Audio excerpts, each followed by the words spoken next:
आदिवासी पाड्यांवर रस्ते नसल्यानं वेळेत उपचार न मिळाल्यानं रुग्णाचा मृत्यू होताना अनेक घटना आम्ही सर्वांनी पाहिल्यात। पण मुंबईपासून अवघ्या काही किलोमीटरवरती असलेल्या वसईमध्ये एका चिमुकल्याचा वाहतूक कोंडीमुळे बळी गेलाय। बघूया। रियान शेख अवघ्या 1.5 वर्षाचा हा चिमुकला। चालणं, धावणं, खेळणं नव्याने शिकलेला हा चिमुकला जीव या रुग्णवाहिकेत निश्चित पडलाय। अपघातानंतर त्याला साधे उपचार मिळाले नाहीत। रुग्णालयात जाताना रस्त्यावरच्या वाहतूक कोंडीत 5 तास रुग्णवाहिका अडकली आणि या कोवळ्या जीवाचा तडफडून मृत्यू झाला। हा मृत्यू नाही, ही हत्या आहे। हलगर्जी, असंवेदनशील आणि कोडग्या प्रशासनानं केलेली। वसई पेल्हार परिसरात राहणारा 16 महिन्यांचा रियान शेख 4थ्या मजल्यावरून पडला। त्याच्या पोटाला गंभीर दुखापत झाली। स्थानिक रुग्णालयात प्राथमिक उपचारानंतर मोठ्या रुग्णालयात हलवण्याचा सल्ला डॉक्टरांनी दिला। दुपारी 2:30 वाजता रुग्णवाहिका पेल्हार मधील रुग्णालयातून निघाली। मात्र मुंबई अहमदाबाद महामार्गावरच्या वाहतूक कोंडीत रुग्णवाहिका तब्बल 5 तास अडकली। रुग्णवाहिकेत रियानची प्रकृती ढासळायला लागली। नातेवाईकांनी त्याला ससूनघर गावातल्या रुग्णालयात दाखल केलं। मात्र रुग्णालयात दाखल होण्यापूर्वीच रियानचा मृत्यू झाला।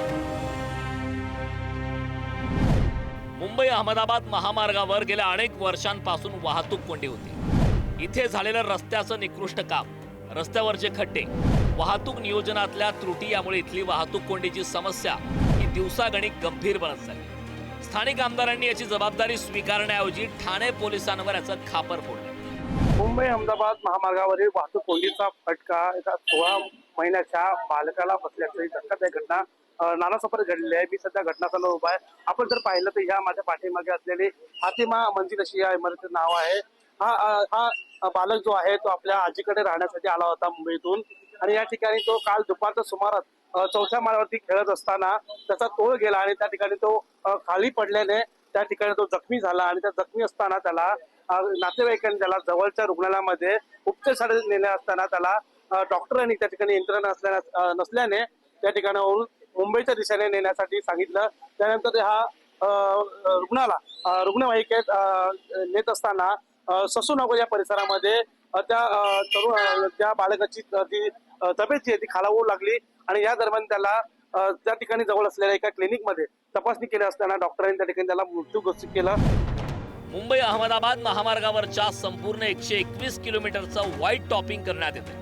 त्यासाठी 610 कोटींचा निधी वापरण्यात येतोय असं महामार्ग अधिकाऱ्यांनी सांगितलं। मात्र इथलं वास्तव वेगळंच आहे। अनेक नागरिकांना हा जीव हा प्रशासनाच्या निष्काळजीपणामुळे द्यावा लागलेला आहे किंवा गमवावा लागलेला आहे।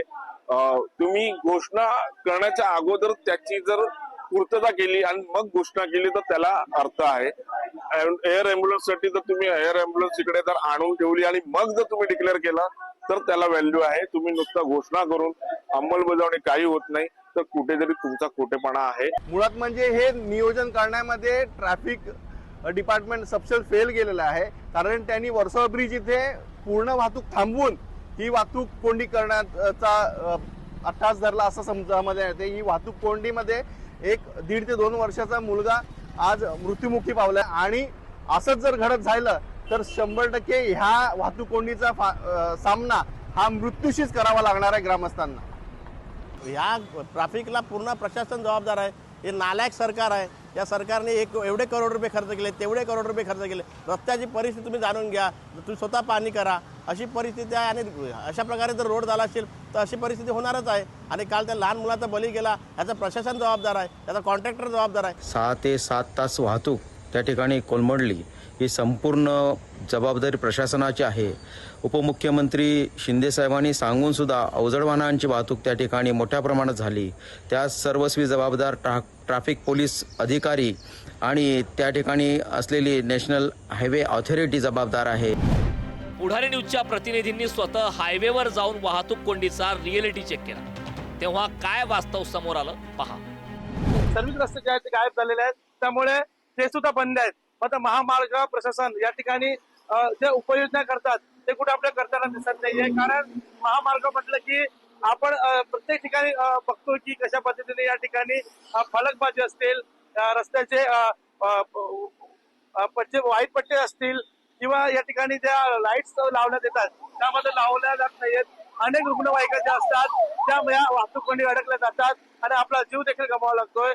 तरी देखील मात्र या ठिकाणी असणारे लोकप्रतिनिधी काय करतात असा प्रश्न आता वसईकरातली जनता ही विचारू लागलेली आहे. या रस्त्यावरच्या खड्ड्यांमधून प्रवास करताना हाडं खिळखिळी होत आहे. वाहनांचे अपघात होऊन जीव जात आहेत. हे कमी म्हणून की काय आता वाहतूक कोंडीत श्वास गुदमरायला लागलाय. 1.5 वर्षाच्या चिमुकल्या रियांचा बळी प्रशासनाच्या कोडगेपणाची साक्ष देतो. मुख्यमंत्री महोदय, या झोपलेल्या प्रशासनाला आता तरी जागा करा. विपुल पाटील सह ब्युरो रिपोर्ट, पुढारी न्यूज, वसई.